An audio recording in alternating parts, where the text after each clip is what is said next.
अस्सलामु अलैकुम रहमतुल्लाहि व बरकातुहू। अल्हम्दुलिल्लाहि रब्बिल आलमीन वस्सलातु वस्सलामु अला सय्यिदिल मुरसलीन अम्मा बाद फ़अऊज़ु बिल्लाहि मिनश शैतानिर रजीम बिस्मिल्लाहिर रहमानिर रहीम। जैसा कि आप जानते हैं कि हमने सबक नंबर 21 शुरू किया है, जो कि वक़्फ़ की अलामात है। तो उम्मीद करती हूँ कि आपने ये सारी वक़्फ़ की अलामात अच्छे से याद कर ली होंगी, क्योंकि हमारी तमाम डेफिनेशंस जो वक़्फ़ की थी वो मुकम्मल हो गई थी पिछले वाले लेसन में। तो जो इस पेज पे न्यू है वो पिछले वाली वीडियोस देख लें, ताकि उनको अच्छे से ये भी अलामात की समझ आ गए और वो भी हमारी इस तख्ती के साथ हमारे साथ शामिल हो जाएं। तो हमने जो ये वक़्फ़ की अलामात पढ़ी थी, ये अलामात सारी याद की थी। तो अब हम इस तख्ती पे इनको अप्लाई करेंगे।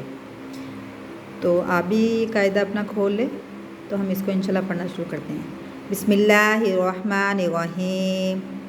स्कॉत खड़ा ज़बर स्कॉ, दाल ज़ेर दी स्कॉदी, कॉफ या ज़ेर कुई स्कॉदी कुई, नून ज़बरना स्कॉदी कुईना। अब यहाँ पर देखें, हमने इसको वक़्फ़ में पूरे लफ्ज़ के हिज्जे बनाए हैं और नून के ऊपर भी हरकत पढ़ ली, क्योंकि पूरा लफ्ज़ हमने पढ़ा है। लेकिन आगे ये गोल दायरे की अलामत आ गई है। आपको यह जैसे बताया था कि गोल दायरा जहाँ पर भी आएगा तो वहाँ पर हमने ठहरना होता है। ये देखें,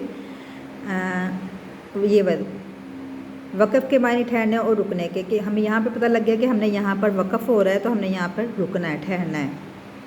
कलमे के आखिर हरफ पर ज़बर, ज़ेर पेश, दो ज़ेर, दो पेश, खड़ा ज़ेर, उल्टा पेश हो तो इस हरफ को वक़्फ़ में साकिन कर देंगे। अब ये देखें, अब यहाँ पर कलमे के आखिर में ज़बर है, ये हमने यहाँ पर पढ़ा था। ये देखें ज़बर, कलमे के आखिरी हरफ पर जब ज़बर आए तो इसे इस हरफ को वक़्फ़ में साकिन कर देंगे। तो अब कलमे के आखिरी हरफ पर ज़बर आई है तो आगे वक़्फ़ है, तो हमने इस हरफ को क्या करना है, नून को साकिन कर देना है। हमने पढ़ना है सौदिक़ीना, लफ्ज़ पूरा हो गया लेकिन आगे वक़्फ़ है, तो हमने अब कैसे पढ़ेंगे, सौदिक़ीन।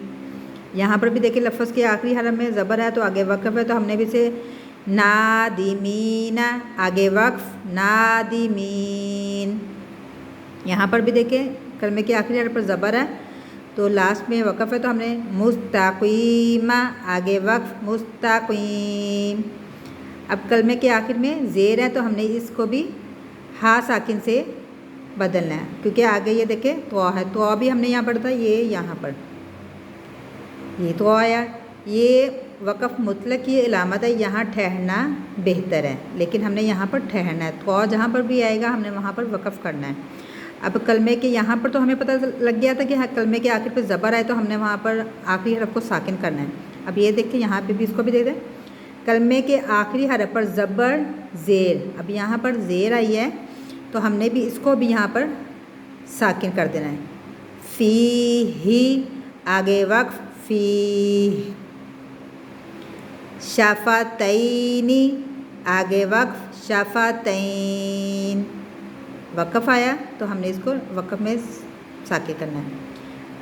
बिलहक़्क़ि, अब ये देखिए लाम आया है तो हमने यहाँ लाम की क्या अलामत पढ़ी थी, अगर आयत के ऊपर हो, यहाँ पर आयत के ऊपर, यहाँ पे आयत तो नहीं है तो हम अगर आयत के ऊपर, ये जैसे ये लिखा हुआ गोल दायरे के ऊपर हो, अगर आयत के ऊपर लिखा हुआ तो ठहरने ना ठहरने में इख्तलाफात है, इसमें भी इख्तलाफात है। आयत के अलावा लाम लिखा हो, ये आयत के अलावा लिखा हुआ है तो यहाँ ना ठहरें। अब यहाँ पर हमने ठहरना नहीं है तो हमने इसको ऐसे ही पढ़ना है, बिलहक़्क़ि, बिलहक़्क़ि, आखिरी हरकत को हम पढ़ेंगे। सौदिक़ीन, नादिमीन, यहाँ पर पहले ही नून साकिन है लास्ट में तो हमने इसको ऐसे ही पढ़ना, नादिमीन, मुस्तक़ीम, फ़ी, शफ़तैन, बिलहक़्क़। तो हमने ये आज की 2 लाइन्स पढ़ी हैं, इसमें हमने ज़बर की भी अलामत पढ़ी है और ज़ेर की भी अलामत पढ़ी है और साकिन हरफ को भी हमने पढ़ा है। तो उम्मीद करती हूँ इस 2 लाइन की आपको अच्छे से समझ आ गई होगी। अगर नहीं भी आई तो आप ये पहले वक़्फ़ वाली पहली लाइन को आप देखेंगे, इसको पढ़ेंगे, इसमें ज़बर ज़ेर पेश सारा हर चीज़ आ रही है। तो आपको जो समझ नहीं आएंगी तो आप इस वाले पेज में से देखेंगे इसको। तो इस वाले पेज को देखकर फिर आप लफ्ज़ को पढ़ेंगे। उम्मीद करती हूँ इस लेसन की आपको अच्छे से समझ आ गई होगी। जो नहीं आई वो आप पूछ सकते हैं।